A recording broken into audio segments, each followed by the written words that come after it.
Bonjour François Bayrou, merci d'être avec nous sur BFM TV pour ce BFM Politique. À mes côtés pour vous interroger Henri Vernet du Parisien aujourd'hui en France. Bonjour. Et Emmanuel Le Chypre de BFM Business. Bonjour. Vous êtes en direct de Pau.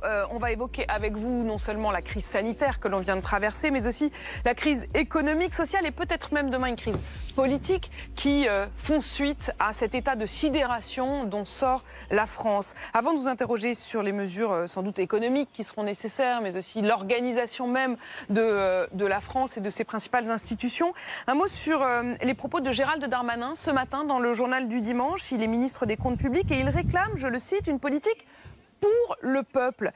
Il a raison. Est-ce que ça veut dire que jusqu'à présent, la politique menée depuis le début du quinquennat n'était pas forcément faite pour le peuple ? Ce qui s'est passé depuis le début du quinquennat, tout le monde en voit bien les résultats. Il y a eu un effort de redressement qui faisait que le chômage était en train de baisser. Et puis il y a une attente qui pour l'instant n'a pas trouvé de réponse. Et cette attente, elle est à mes yeux double. La première de ces attentes, c'est que la France retrouve, notre pays retrouve une faculté de réagir vite, d'agir vite, d'être capable de relever les défis qui sont les siens. Et probablement, c'est une question d'organisation de son pouvoir, de sa société. Et puis, il y a deuxièmement l'attente que toutes les catégories de la population, toutes les catégories sociales se sentent associées à cet effort. Alors, je ne sais pas ce qu'on veut appeler le peuple. Pour moi, le peuple, c'est tous les Français, quelle que soit la catégorie à laquelle ils appartiennent. Et il y a des Français qui sont en effet travailleurs, salariés, retraités, avec des petits revenus. Et ceux-là aussi, il faut que naturellement, ils soient associés. Alors, il y a des propositions, il y a des projets sur ce sujet. Vous vous souvenez peut-être que j'en ai fait à d'autres élections présidentielles. Bien sûr, et puis on va tout au long de cette émission essayer de comprendre quelles sont les mesures les plus concrètes possibles justement pour la vie des Français et pour répondre à ces attentes. Mais tout de même, devoir dire, quand on est dans un gouvernement en action, aux manettes, qu'il faut une politique pour le peuple, est-ce que ça veut dire qu'il faut vraiment le dire parce que ce n'était pas le cas ? Bon, j'imagine que tout ça traduit des attentes, parfois des insatisfactions, parfois des exigences. Il y a toujours dans un gouvernement, surtout dans les périodes de transition, il y a toujours des prises de position qui sont des déclarations dont on voit très bien le sens. Une offre de service, quoi, vous voulez dire. En effet, oui, en effet, enfin, j'emploie pas ce genre de mots parce que ça appartient à un autre vocabulaire. Mais vous voyez bien que tout ça signifie en effet que l'étape nouvelle que le président de la République a définie en disant il faut qu'on change et il faut que je change. Cette étape nouvelle, il est du devoir de tous ceux qui sentent la gravité de la situation d'y prendre leur part. Alors qu'il y ait des offres nombreuses pour porter cette étape nouvelle, c'est très bien. Ça prouve que la conscience progresse. Mais j'imagine que ne seraient pas restés au gouvernement des gens qui considéreraient qu'avant, la politique n'était pas pour le peuple. Simplement, évidemment, l'urgence de l'heure, l'exigence de l'heure est plus grande. Et vous-même, Monsieur Bayrou, vous pourriez être à votre place quelqu'un qui compte dans cette nouvelle étape. Vous aussi, vous feriez des offres de services, entre guillemets, même si vous n'employez pas ce terme ? Je n'ai jamais regarder l'avenir en pensant à moi-même, en pensant à ma personne ou à ma carrière. Il y a, si vous me permettez de le dire, il y a un bail que je pense plus en termes de carrière. Et d'autre part, je suis, comme vous le voyez sur l'écran, enraciné dans une ville dont j'ai la responsabilité et avec laquelle je me sens absolument en phase. Pour le reste, je suis président d'un courant important dans le pays, qui est important depuis longtemps et qui est important dans la majorité. Et à la tête de ce courant-là, oui, je ferai tout ce que je peux pour que le pays assume les défis qui sont posés devant lui aujourd'hui. Que le pays, et plus encore, tout à l'heure, Apolline de Malherbe, vous disiez cette sidération dont la France a été saisie. Et la vérité, c'est pas que la France seule ait été saisie. C'est la première fois dans l'histoire des hommes qu'un événement bloque, congèle la totalité de la planète en même temps. Et dans un moment où, comme vous le savez, les échanges de marchandises, les échanges de données numériques, les échanges de capitaux et d'hommes, de femmes et d'hommes, ces échanges n'ont jamais été aussi importants. Ce qui fait que l'événement que nous avons devant nous est absolument sans précédent. Et il est sans précédent dans sa réalisation, dans sa réalité, mais il est sans précédent dans ses conséquences que nous allons vivre. C'est pourquoi c'est très important de prendre la mesure de cela. Alors, il faut prendre la mesure de cela et la mesure aussi de ce qui est fait en termes de politique économique. Alors, on voit bien que on va laisser filer la dette. Alors, vous avez été toujours très vigilant au cours de vos campagnes présidentielles. Vous avez toujours alerté sur le danger de la dette. Est-ce que vous considérez qu'aujourd'hui, finalement, avec des banques centrales qui rachètent les dettes des grands États, il n'y a plus de problème et que finalement, ça n'est plus un sujet et qu'on peut laisser filer les déficits? Et sinon, quand Gérald Darmanin dit qu'il n'augmentera pas les impôts, est-ce que ça n'est pas un peu présomptueux? Et s'il fallait finir par augmenter les impôts, est-ce que vous envisageriez, par exemple, des nouvelles taxations? Est-ce qu'il faut rétablir l'ISF, etc. Qui mettriez-vous à contribution? Alors, je me suis battu toujours contre la dette improductive. Je me suis battu contre la dette qui était de fonctionnement. Pour les dépenses de tous les jours, je trouvais anormal que ces dépenses de tous les jours, y compris les dépenses sociales quotidiennes, on les fasse porter aux générations futures. Je me suis en effet beaucoup battu sur ce sujet, sans être toujours entendu par tout le monde, comme vous savez. Mais pourquoi est-ce que je plaidais cette rigueur ? Pour qu'on puisse agir lorsqu'une situation grave se présente.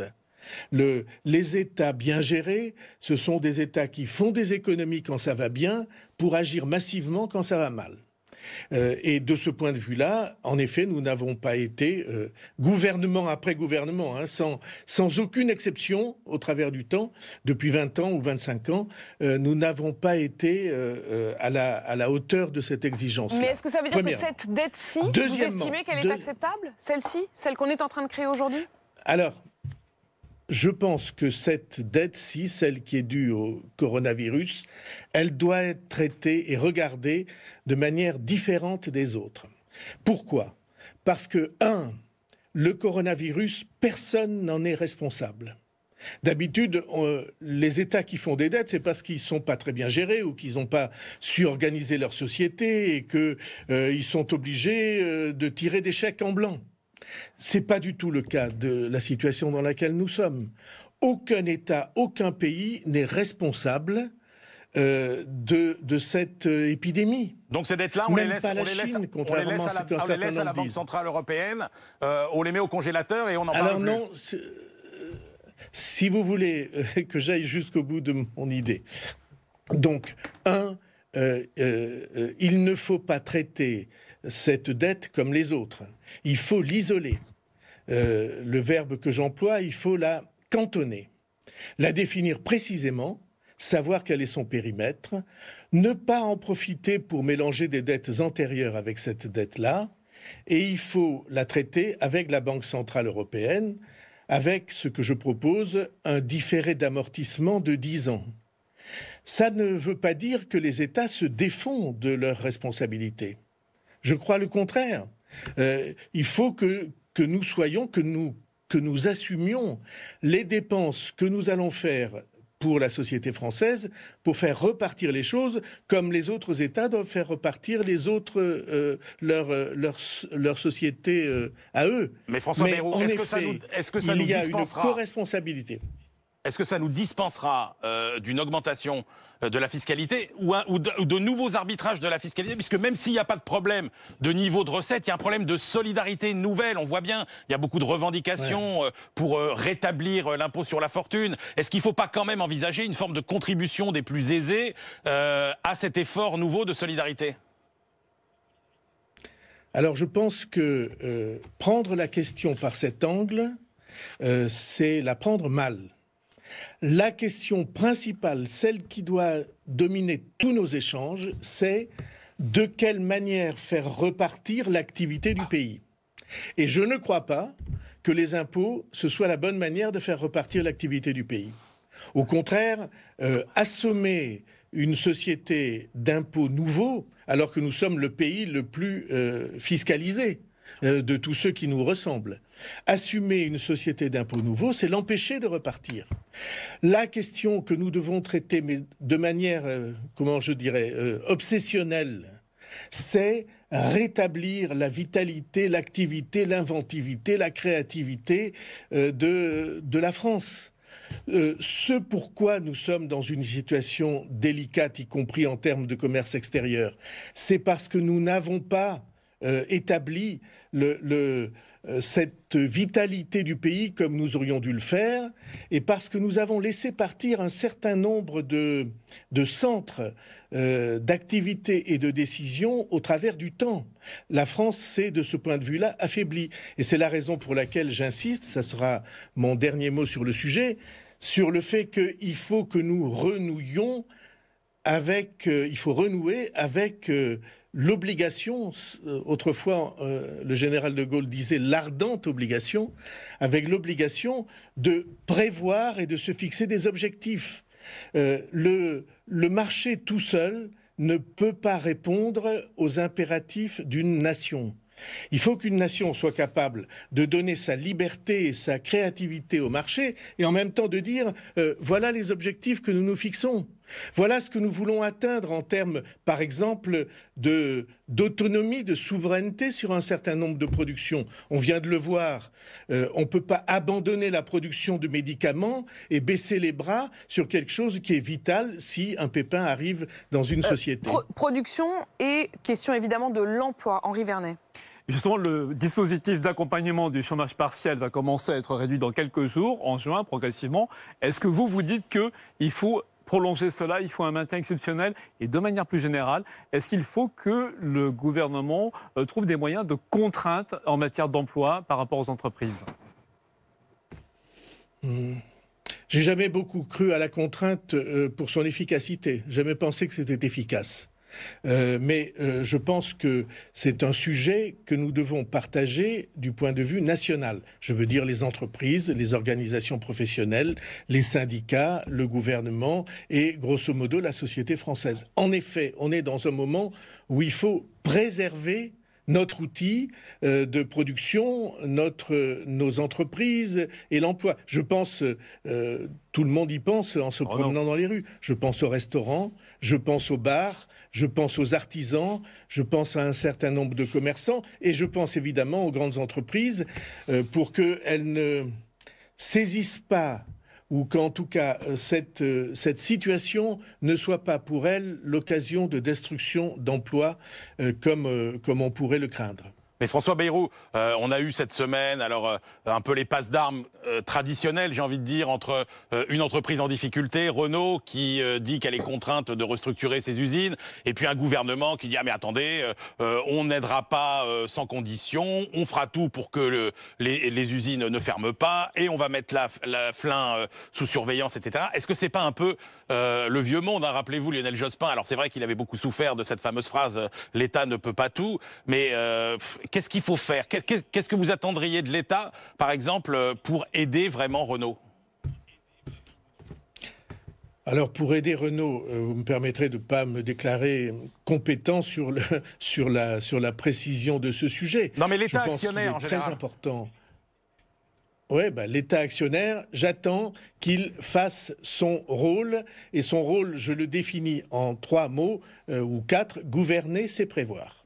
c'est-à-dire une capacité à voir les risques qui se présentent dans l'avenir, et Dieu sait qu'ils sont importants. Je pense au transport aérien, je pense à l'automobile, je pense au tourisme, et qu'ils, avec les entreprises, définissent ce que doit être l'attitude de l'État et de la puissance publique dans un moment aussi grave que celui que nous allons vivre.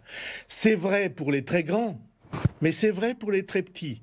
Et vous me permettez d'avoir une préoccupation dirigée vers les plus petits, parce que le vrai tissu, ou en tout cas une part importante du tissu économique du pays, c'est les petits. On se focalise toujours sur les très grandes entreprises, avec un succès, comme on sait, mitigé. Mais la vérité, c'est que les petits et les moyens, c'est ça l'essentiel, ou en tout cas une part très importante du tissu économique du pays.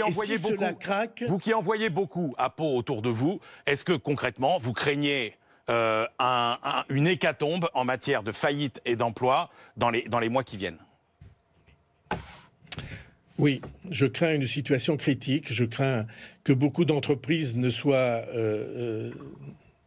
déstabilisés au point d'envisager de baisser le rideau. Oui, franchement, de ce point de vue-là, mais ça n'est pas seulement le cas en France. Regardez ce qui se passe en Italie, regardez ce qui se passe en Espagne, regardez ce qui se passe, par exemple, en Belgique, autour de nous, des États proches. Regardez ce qui se passe en Grande-Bretagne et regardez ce qui se passe aux États-Unis. Dieu sait que la situation sanitaire dans ces pays, elle déborde sur la situation économique et la situation des entreprises. Et de ce point de vue-là, le gouvernement a raison de dire que préserver, ça doit être un des verbes qui nous servent de ligne de conduite aujourd'hui, parce que quand une entreprise baisse le rideau, après, pour repartir, c'est terriblement difficile. Merci François Bayrou. Vous restez avec nous. On marque une petite pause et on revient dans un instant. On se posera aussi la question du quotidien des Français. Comment faire en sorte de sortir de cet entre-deux? On n'est plus vraiment confiné, mais pour autant, le retour à la normale semble délicat. À tout de suite.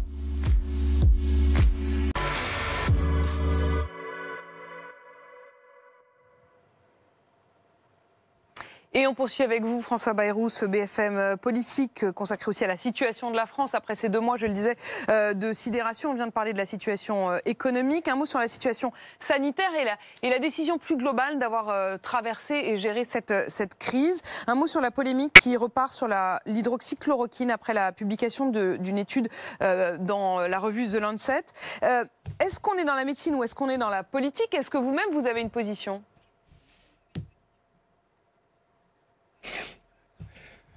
Ma position, c'est que les médecins devraient se voir reconnaître une liberté de prescription réelle, parce que c'est en conscience qu'ils décident de soigner. Ils lisent aussi bien que tous les spécialistes, et notamment les spécialistes de génération récente qui existent dans le monde politique et médiatique. Ils lisent les études, ils les comprennent et ils sont à même de faire leur choix. On est devant une maladie qui n'a pas de traitement clairement défini. J'avoue que je ne comprends pas la guerre de religion autour d'un traitement médical proposé par les uns, rejeté par les autres. Ça ne devrait pas être affaire de guerre de religion, ça ne devrait pas déchaîner des passions aussi agressives que celles qui sont là. Et moi, j'aurais tendance à dire, je fais confiance aux médecins, ils sont formés pour cela, y compris les médecins de terrain. Je ne fais pas de différence entre les différents niveaux d'intervention médicale. Ils sont formés pour cela. Ils ont une conscience, ils ont tous prêté le même serment et j'aurais tendance à leur faire confiance devant une maladie qui n'a pas de traitement. Parce que la médecine, ça avance comme ça. Ça avance par essai et correction lorsqu'on aperçoit que c'est pas juste. Et je suis toujours un peu mal à l'aise lorsque une autorité supérieure, celle de l'État, dit voilà ce que vous devez prescrire et voilà ce que vous ne devez pas prescrire. Ce qui veut dire que vous estimez, là encore, et ça revient finalement à vos propos sur l'organisation générale de la France, vous le disiez dès le début que c'était aussi un problème d'organisation. Quand il y a, parlons très franchement, un médecin comme Didier Raoult qui parle de l'hydroxychloroquine, qu'il y a des études qui sont différentes et qui remettent en cause par exemple ce traitement, et le ministre de la Santé qui dès hier demande à l'autorité sanitaire du médicament de décider de manière donc centralisée de changer le protocole, vous estimez que c'est une prise de décision centralisée excessive? Moi, je trouve que la société française souffre d'une centralisation excessive. C'est vrai pour la totalité de l'organisation administrative, y compris dans le domaine de la santé. C'est vrai dans la totalité de l'organisation de l'État. C'est vrai dans le rapport entre l'État et les collectivités locales. Tout ça, c'est le même syndrome dont chacune des crises différentes est un symptôme. Regardez ce qui vient de se passer dans cette épidémie. On a découvert tout d'un coup qu'au fond, la ligne de défense la plus efficace, l'action la plus efficace, c'était celle qui était décidée au plus près. Et tout d'un coup, les maires... J'en suis un, permettez que je m'exprime une seconde en leur nom.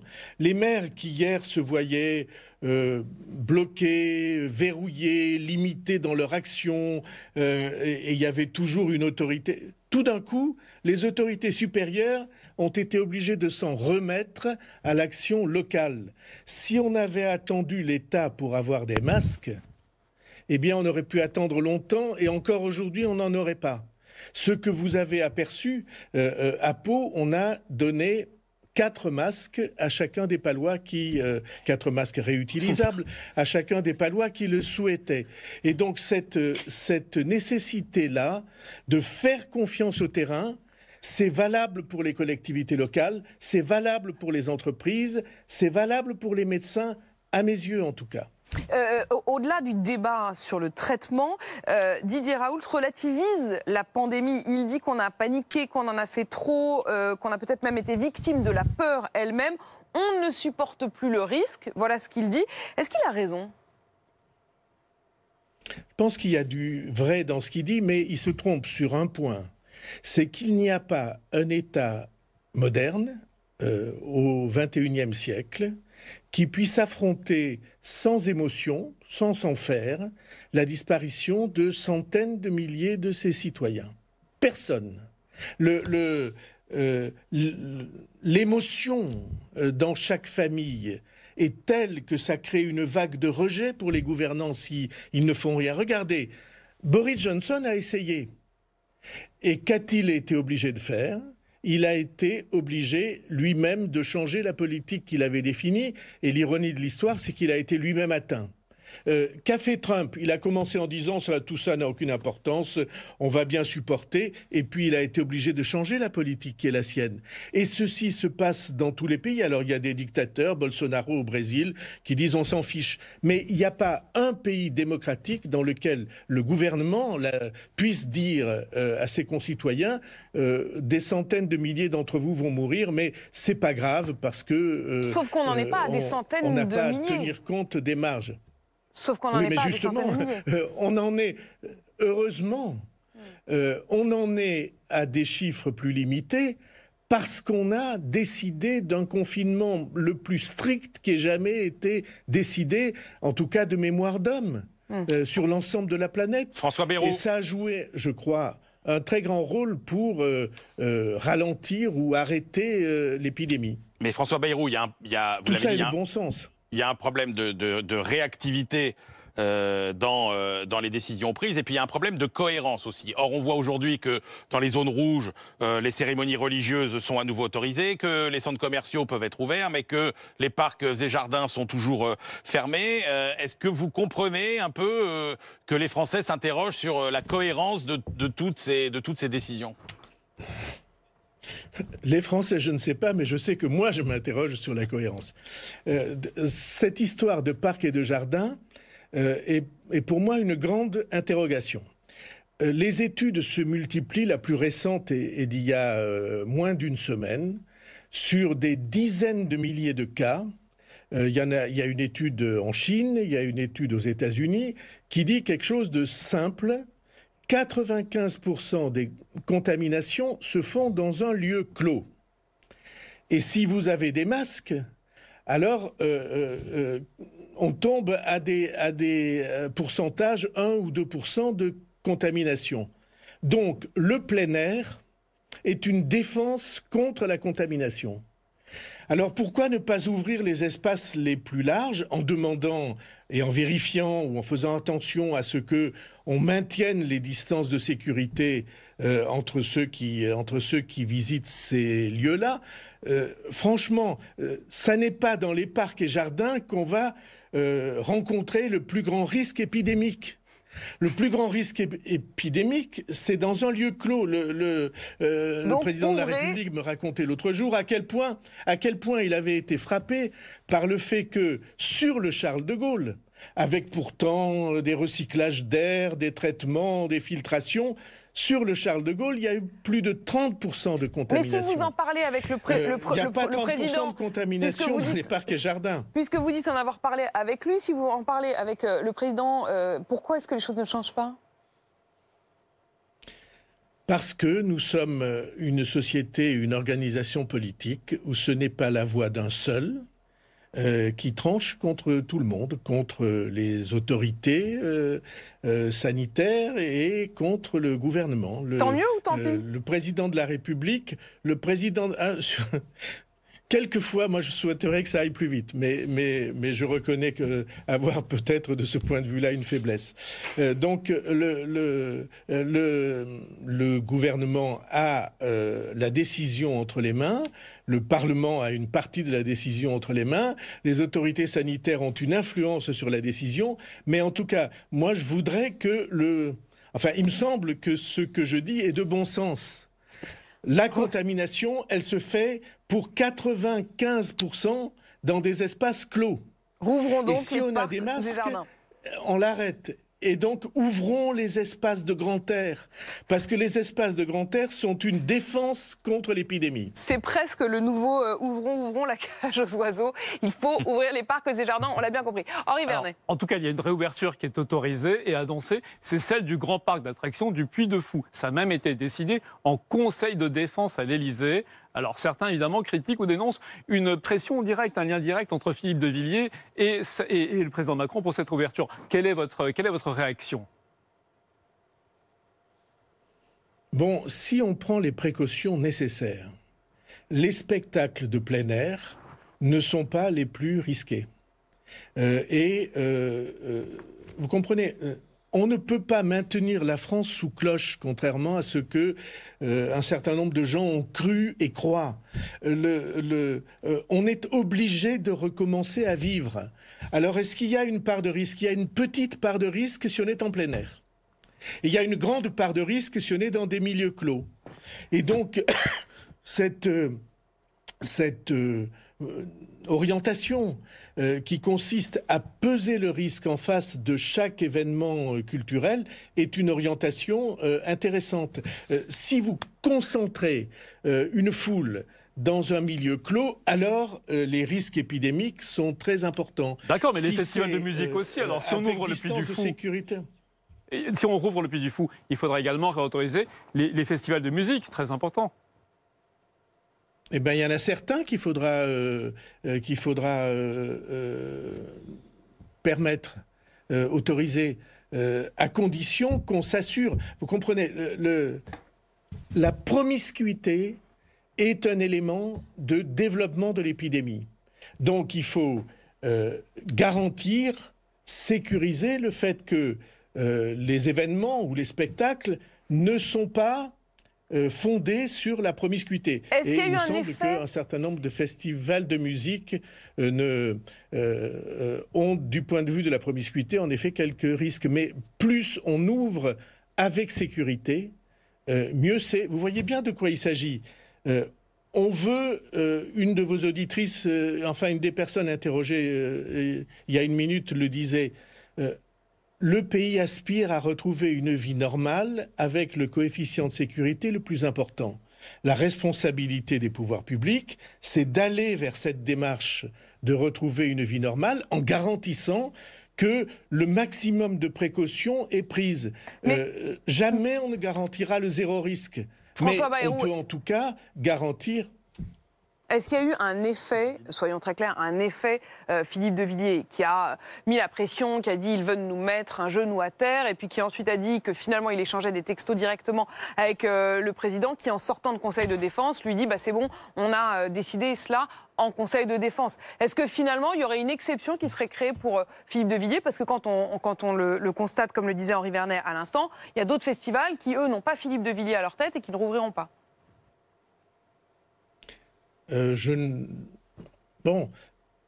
J'ai moi-même joué un rôle pour convaincre les autorités, et d'abord le président de la République, que les courses de chevaux à huis clos ne présentaient pas de risque. Il me semble que ça n'est pas un problème qu'il y ait des personnalités qui aient de l'influence. Jean-Marie Bigard, par exemple, c'est comme ça qu'une société marche. Je ne connais pas bien Jean-Marie Bigard ni les relations. Mais le président est dans son rôle quand il lui téléphone. Est-ce que le président, pardon Monsieur Bayrou, est-ce que le président est dans son rôle quand il lui téléphone pour lui demander son avis à Jean-Marie Bigard? J'imagine qu'ils ont comme surtout parlé. Cette semaine. Voilà, apparemment sur la réouverture des bars. C'est son rôle. Écoutez, je ne crois pas que le président de la République doive être Jupiter capitolin, comme on disait en latin.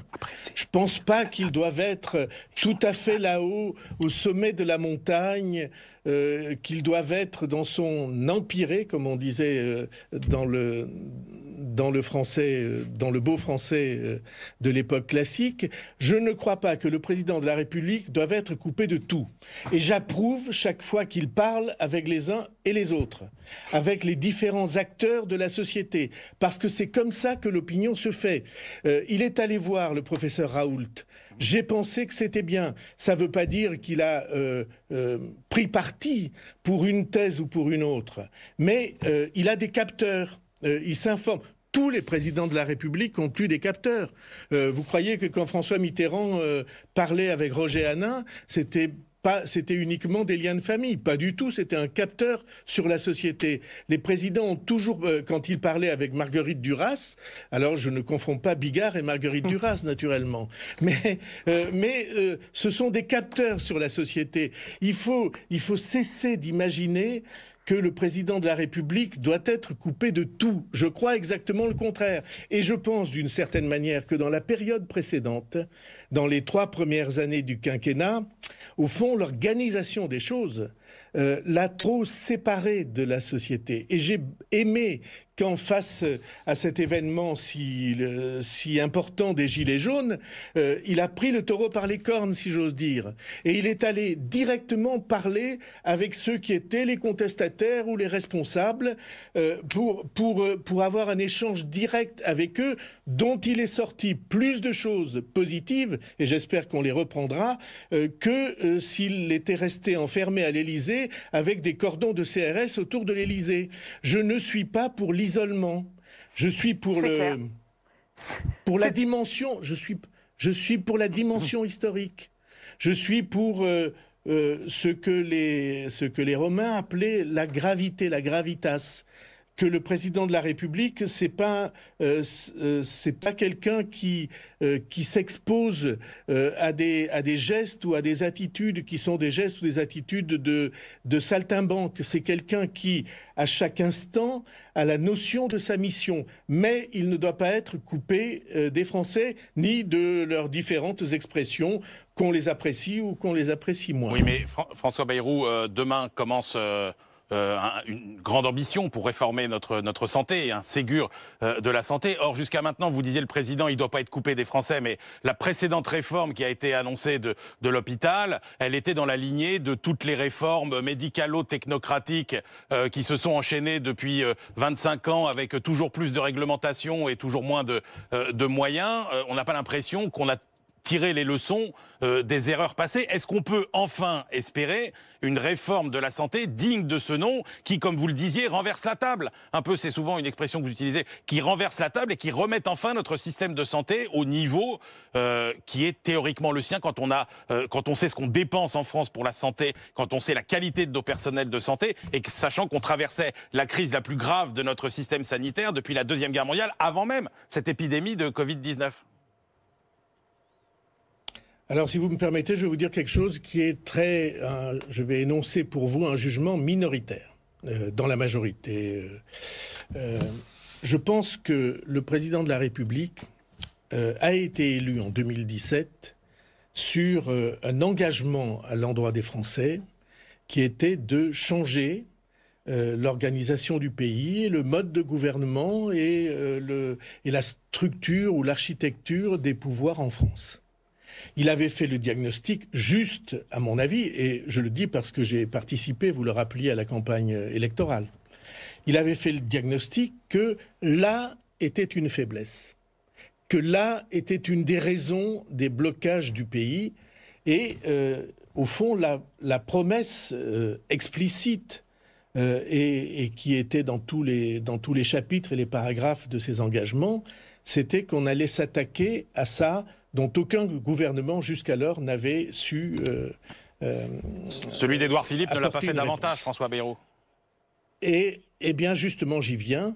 Et s'il y a un regret qu'on doit avoir sur les 3 années qui viennent de s'écouler, c'est que on n'a pas mis cette volonté ou cet engagement de changer l'organisation des pouvoirs et la structure de la société française comme on aurait dû le faire.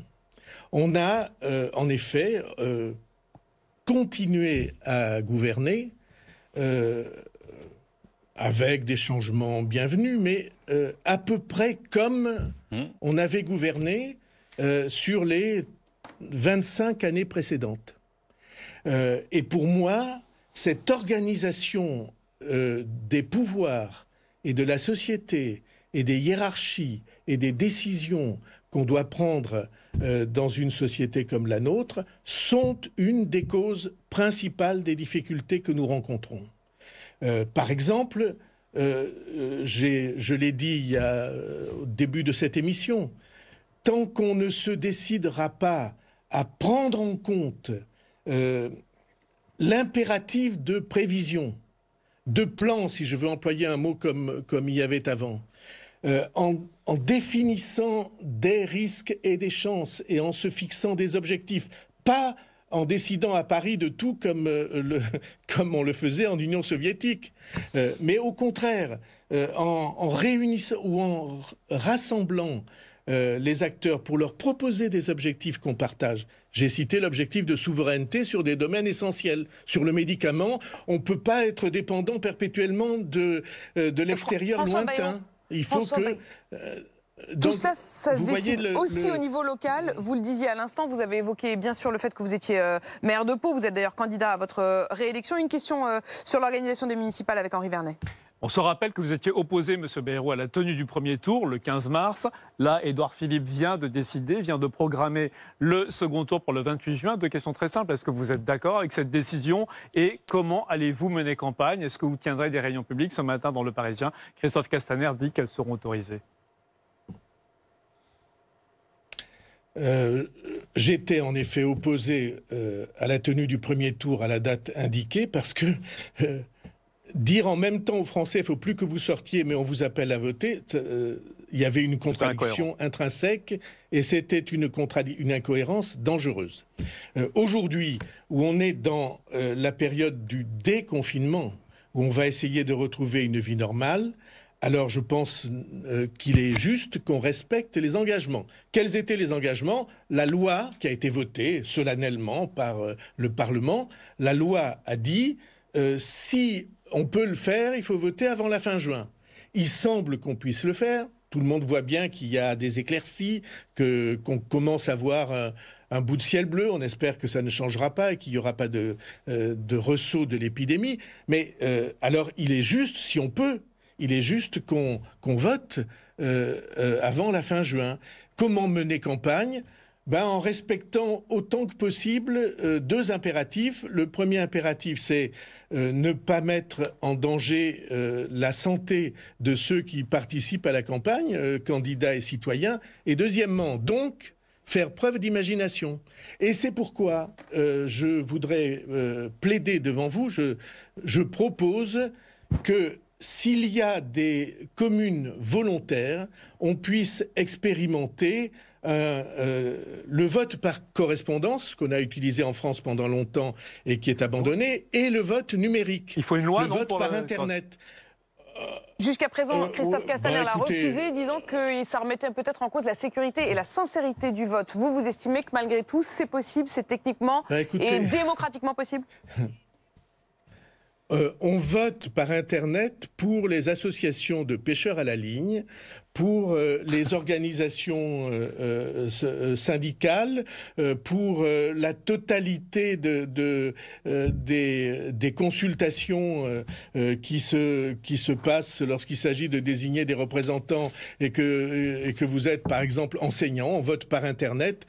Rien n'est plus facile, me semble-t-il, que de garantir la sincérité du scrutin puisque toutes les listes électorales sont numérisées. Il suffirait donc que les citoyens envoient une photocopie de leur carte d'identité ou de leur carte électorale pour qu'on leur donne un numéro de code et qu'ils puissent voter. L'espèce de blocage de la France sur le vote numérique, sur le vote par Internet, me paraît une absurdité. Désormais, ça s'impose partout et on pourrait voter de chez soi sans prendre de risques et je suis sûr que ça augmenterait la participation. Alors si l'État ne veut pas le faire, eh bien qu'il accepte qu'un certain nombre de communes le fassent. Et moi, en tout cas, je propose, si l'État l'accepte, que la ville de Pau soit une de ces villes qui fasse le choix d'un vote par Internet qui rendrait la participation beaucoup plus facile et beaucoup moins risquée pour ceux qui ont la crainte de l'épidémie. C'est très clair. Vous êtes donc candidat à ce qu'il y ait des élections par correspondance ou par Internet, dans votre ville de Pau. Merci beaucoup François Bayrou d'avoir été avec nous ce matin pour BFM Politique sur BFM TV. Merci Henri Vernet du Parisien. Merci à Emmanuel Le Chypre de BFM Business. Tout de suite, 7 jours BFM, vous avez rendez-vous avec Ronald Guintrange et pour ma part, je vous retrouve à 17h. À tout à l'heure.